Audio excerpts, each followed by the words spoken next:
Poultry keeping, कुक्कुट पालन for BSc Part 3rd, Zoology Paper 3rd.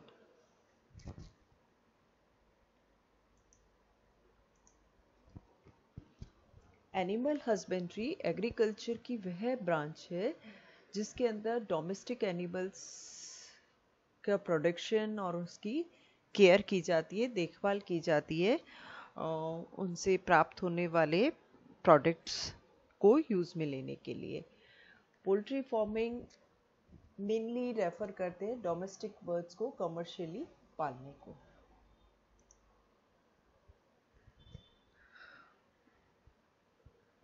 Poultry farming के अंतर्गत मुर्गों के अतिरिक्त डक्स, गीज, टर्कीज और कुछ वैरायटी के पिजन को सम्मिलित किया जाता है उनके मीट और एग्स को फूड के लिए काम में लेने के लिए है। वे पोल्ट्री बर्ड्स जो कि मीट प्राप्त करने के उद्देश्य से पाली जाती है उन्हें ब्रॉयलर्स कहते हैं, और जो एग लेइंग पोल्ट्री बर्ड्स है उनको लेयर्स कहा जाता है।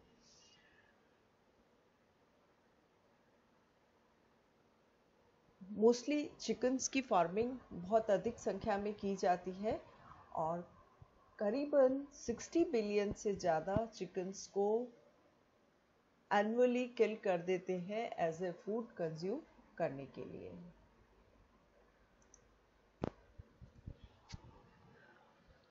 पूर्व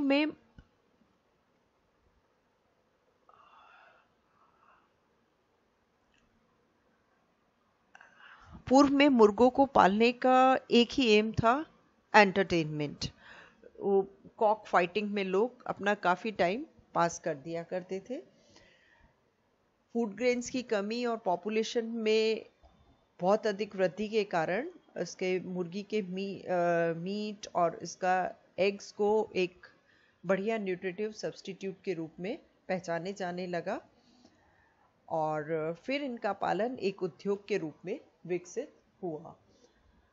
तो साइंटिफिकली पोल्ट्री कीपिंग 1950 से स्टार्ट हुआ है और 20th सेंचुरी तक आते आते इसने एक स्मॉल स्केल इंडस्ट्री का रूप ले लिया। पोल्ट्री इंडस्ट्री के सक्सेसफुल मैनेजमेंट के लिए पोल्ट्री कीपर को उनके हैबिटाट के ब्रीडिंग साइट्स और रियरिंग के बारे में जानकारी होना बहुत आवश्यक होता है। सबसे पहले लेते हैं इनका मुर्गे का आवास स्थान। सॉइल किस तरह की होनी चाहिए? सामान्यतः मुर्गे रेतीले, कंकरीले व चूने युक्त स्थानों को अपना वास स्थान बनाते हैं। पथरीली जमीन इनके लिए सुटेबल नहीं है क्योंकि ये उसके पैरों को डैमेज कर देती हैं। इसी प्रकार से वह जमीन जिसमें नमी की मात्रा ज़्यादा हो वो भी इसके लिए हानिकारक होती है। दलदली जमीन पर भी ये सरवाइव नहीं कर पाते हैं। शेल्टर, इनका जो शरण स्थल है वो इस तरह का होना चाहिए कि वो इसे ठंडी हवा और बरसात से बचा सके और उन्हें विंटर्स के अंदर बाहर निकलने की अनुमति नहीं दी जाती है क्योंकि वो ठंड के अंदर जल्दी से खत्म हो जाते हैं। शेड,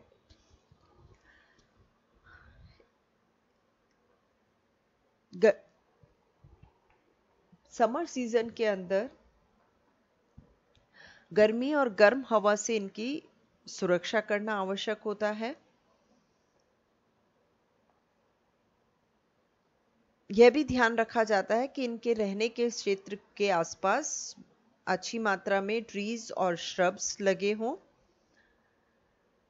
समर्स के अंदर इनका जो भी ये प्लेस हम बना रहे हैं उसका जो वेस्ट साइड है वो हमेशा डे टाइम में बंद रखा जाना चाहिए, अदरवाइज वो वेस्टर्ली विंड्स जो गर्म हवा बहती है उससे ये खत्म हो जाते हैं। यदि किसी जगह पे इतनी मात्रा में ट्रीज या श्रब्स नहीं है तो 10-15 स्क्वायर फीट का एरिया बैम्बू और स्ट्रॉ से मिलकर बनाया जाता है और इसको ज़मीन से 3 फीट ऊंचा बनाते हैं। इस तरह के भी शेड्स पॉसिबल नहीं है तो मेटल के शेड्स बनाए जाते हैं और उसको ग्राउंड से स्टोन पिलर के द्वारा 2 फीट ऊपर कर दिया जाता है। शेड से नीचे जो ग्राउंड है वो 3 इंच ऊपर रखे जाते हैं जिससे कि जल की निकासी आसानी से हो सके। फाउल हाउस हिली एरियाज के अंदर तो इनके लिए कुछ खास मेहनत नहीं करनी पड़ती है, लेकिन प्लेन्स के अंदर इनके लिए स्पेशल हाउसेस बनाने पड़ते हैं जहाँ पर कि अर्ली मॉर्निंग और इवनिंग में फ्रेश और कूल एयर पास हो सके। एक एडल्ट को रहने के लिए करीबन 25 क्यूबिक फीट की ज़रूरत पड़ती है और एक हाउस 6 बाय 5 बाय 5 फीट का होगा तो उसके अंदर 6 मुर्गे रह सकते हैं। डिफरेंट एजेस की जो बर्ड्स हैं उनको अलग अलग घर के अंदर रखा जाना चाहिए।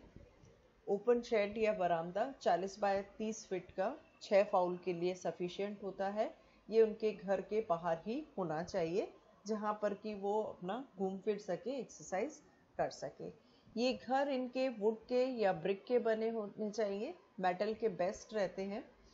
और एक बड़े घर की बजाय छोटे छोटे कई घर बनाना एडवाइस किया जाता है। इनके घरों के जो दरवाजे हैं वो आयरन फ्रेम के बने होने चाहिए जिसके ऊपर मैश वायर की नेटिंग लगी हो। रूफ आयरन शीट्स का या वुड का बना हो और प्रॉपर वेंटिलेशन के लिए इसके अंदर मैश वायर की नेटिंग जाली वाली लगा दी जाती है। फर्श पक्का सीमेंटेड होना चाहिए और इस पर मोटी कंकरीली रेत बिछाकर केरोसिन या फिनाइल का छिड़काव कर दिया जाता है और मुर्गे को किसी भी प्रकार के इन्फेक्शन से बचाने के लिए पूरी तरह से सुरक्षा की जाती है। और ये जो सैंड लेयर है इसको हर महीने बदला जाता है। लेइंग नेस्ट के अंदर में एक 9 इंच का गमला रख दिया जाता है जिसके अंदर ड्राई एशेस, सैंड और अर्थ होती है।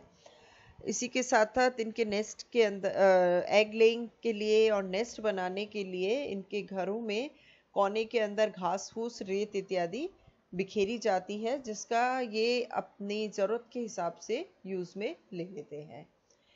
एक गमले में चूना भरकर भी रख दिया जाता है ताकि इन्हें कैल्शियम की आवश्यकता पड़ने पर ये उसका प्रयोग कर सके और एग का जो शेल है उसके निर्माण में इस प्रकार थोड़ा ये लाइम रहेगा तो वो इजी हो जाता है। लाइट या प्रकाश भी एक बहुत एसेंशियल पार्ट है और हमेशा घर इस तरह से कंस्ट्रक्ट किए जाने चाहिए कि नेचुरल लाइट जो है वो इन्हें मिलती रहे। इस नेचुरल लाइट नहीं मिलने पर ये ड्यू टू कोल्ड खत्म हो जाते हैं। एक पीने के जल के लिए भी उचित व्यवस्था की जाती है। एक बर्तन के अंदर फ्रेश वाटर भर के रख दिया जाता है और इसे दिन में 2 बार बदलना चाहिए। हर दिन इनकी सफाई एक बहुत इम्पॉर्टेंट चीज़ है। जितने भी वुड वर्क किया हुआ है उसको साफ रखना चाहिए और उसको पेंट करें और उसके जो पेंट है उसके अंदर तार और केरोसिन ऑयल मिक्स कर दिया जाता है। इन सभी के साथ साथ इस बात का बहुत अधिक ध्यान रखना चाहिए कि इनके हाउस जो हैं उनमें चूहे प्रवेश नहीं कर सके क्योंकि ये क्या करते हैं, अंडों को डैमेज कर देते हैं और साथ ही इनकी वजह से कुछ बीमारियां भी फैलती है। इसलिए फर्श प्रायोरिटी बेसिस पर सीमेंट के बनाने चाहिए, पक्का फ्लोर होना चाहिए जिससे कि चूहे इनके अंदर बिल नहीं बना सके।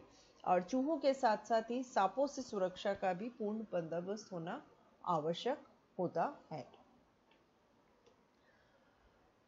फाउल्स जो है वो छोटे स्नेक्स पे तो अटैक करके उन्हें किल कर देते हैं और उनको खा जाते हैं, लेकिन बड़े स्नेक्स जैसे कोबरा, क्रेट, रसल वाइपर जो है वो फाउल्स को किल कर देता है बाइटिंग की वजह से।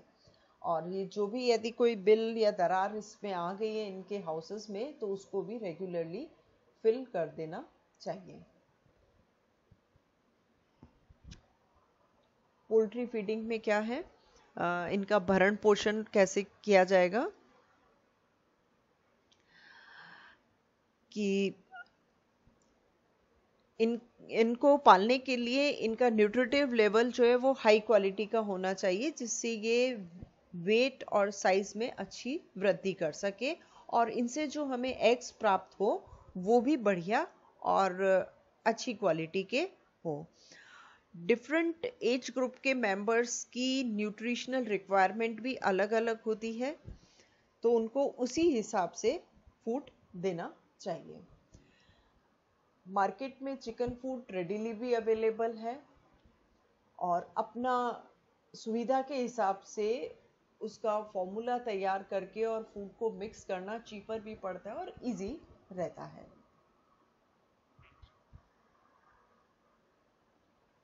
जो पोल्ट्री कीपर है उसको डिफरेंट ब्रीड्स को कितने अमाउंट में फूड देना है इसका आइडिया होना बहुत ज़रूरी है। बेस्ट डाइट जो कि इंडियन वेटरनरी रिसर्च इंस्टीट्यूट इज्जत नगर यूपी के द्वारा रिकमेंड की गई है वो है व्हीट ब्रान या गेहूं का चोकर 40 पार्ट्स, मक्के का आटा 20 पार्ट्स,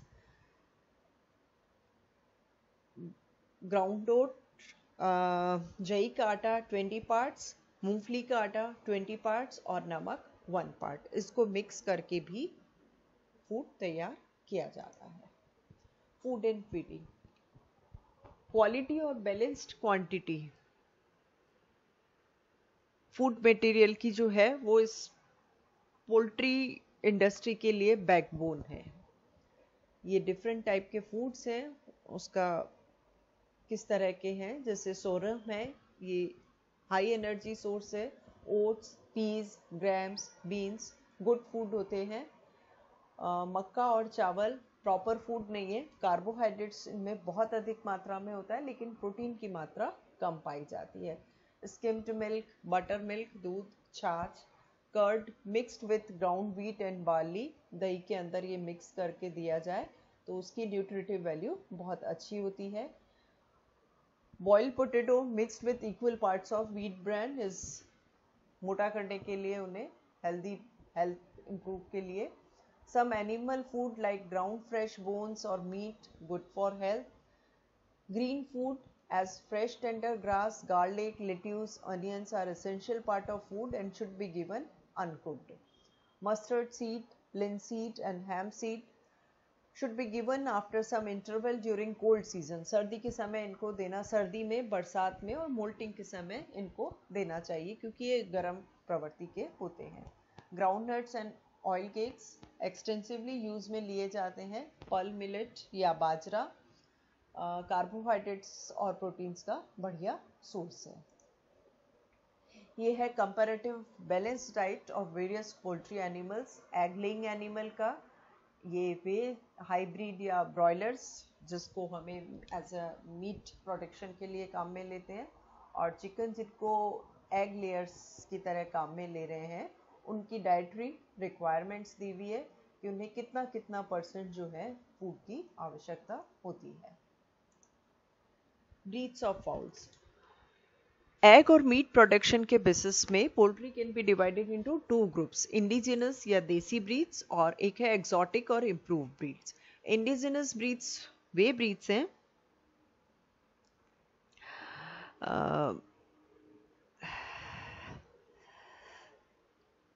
इंडिया के अंदर मिलती हैं और जिनका कलर, साइज और शेप वेरी करता है। ये पुअर लेयरर्स हैं, छोटे साइज के एग्स ले करती हैं लेकिन मदर्स बहुत अच्छी होती हैं। इनमें नेचुरल इम्यूनिटी बहुत बढ़िया पाई जाती है और इसकी 4 इंपॉर्टेंट वैरायटीज है, असील, चिटेगोंग, गागुस एंड बाजरा। exotic और improved breeds। इनका क्लासिफिकेशन फर्दर किया गया है कि वर्ल्ड में, संसार में ये किस पार्ट में पाई जा रही है, कहाँ से ओरिजिनेट हुई है, और इनको 11 क्लासेस में डिवाइड किया गया है और वो इस टेबल में दिया है। फर्स्ट है जैसे अमेरिकन क्लास, ये लेगहॉर्न और ये असील ब्रीड है। सेकेंड है Asiatic breed, third English class, Hamburgers class, continental class, Mediterranean class, Polish class, French class, game class, oriental class and miscellaneous breeds.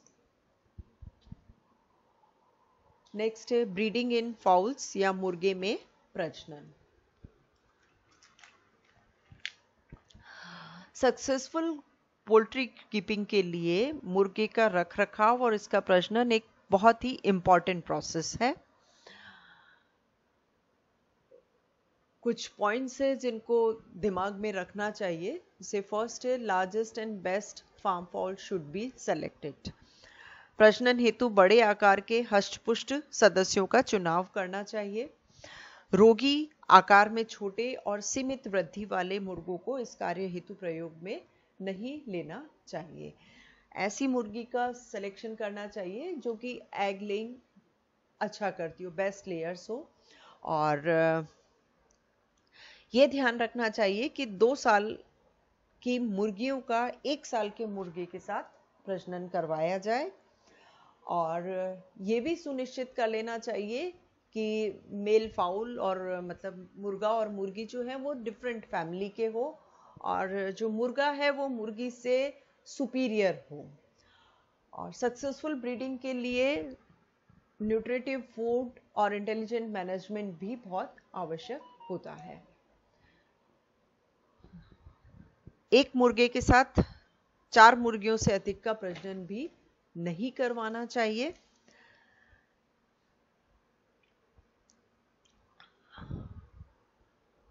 मुर्गे जो हैं उनकी size, bone, flesh, broad chest और कलर बढ़िया होना चाहिए, हेल्दी और एनर्जेटिक दिखें और 1 साल की उम्र के होने चाहिए। मुर्गियों में भी मोर और लेस इसी प्रकार की क्वालिटीज देखी जाती है।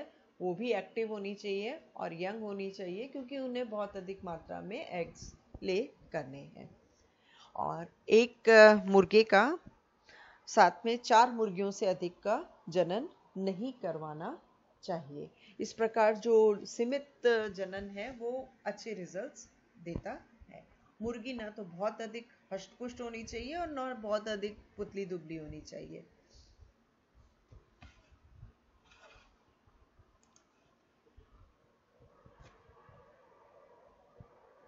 बेस्ट लेयर्स, मुर्गियों के बीच में बेस्ट लेयर को सेलेक्ट करना बहुत डिफिकल्ट होता है। एक्टिव और इंटेलिजेंट लुकिंग बर्ड जिसका ब्राइटली कलर्ड कोम हो वो जनरली डल और लेजी हैंड के अपेक्षाकृत बढ़िया एग लेयर होती हैं। डल जिनके पंख छोटे या बिखरे हुए हों वो कंपैरेटिवली कम अच्छी होती हैं। ऐसी हैं जिनका पेल्विक बोन्स चौड़ी हो, बहुत अधिक मोटी या बहुत अधिक पतली भी हैं, बढ़िया एग लेइंग का काम नहीं करती हैं। और इसका संबंध, एग लेइंग का संबंध जो है इनकी मोल्टिंग से भी है। जो जिसमें मोल्टिंग डिलेड होगी वो उतनी ही ज़्यादा अच्छी एग लेइंग करती है। मतलब ये ऐसा प्रोसेस है कि मुर्गी के पुराने पंख चढ़ते हैं और नए पंखों का विकास होता है। और मुर्गियों के अंदर ये जो एग लेइंग का नेचर है ये मोल्टिंग की क्रिया के मध्य गहरा संबंध होता है। अधिक अंडे देने वाली मुर्गियों में मोल्टिंग देरी से प्रारंभ होता है और शीघ्र ही कंप्लीट हो जाता है। इसके अपोजिट जो कम अंडे देने वाली मुर्गियां होती है उसमें मोल्टिंग देरी से स्टार्ट होता है और लंबे समय तक एक्टिव बना रहता है।